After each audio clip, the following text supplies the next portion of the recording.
কতটুকু অশ্রু গড়ালে হৃদয় জলে সিক্ত, কত প্রদীপ শিখা জ্বালালে জীবন আলোয় উদ্দীপ্ত, কত ব্যথা বুকে চাপালে তাকে বলি আমি ধৈর্য। নির্মমতা কত দূর হলে জাতি হবে নির্লজ্জ।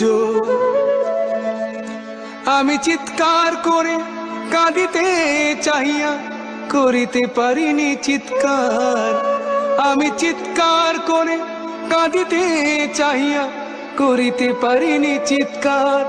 বুকের ব্যথা বুকে চাপায়ে নিজেকে দিয়েছি ধিক্কার। কতটুকু অশ্রু গড়ালে হৃদয় জলে সিক্ত, কত প্রদীপ শিখা জ্বালালে জীবন আলোয় উদ্দীপ্ত, কত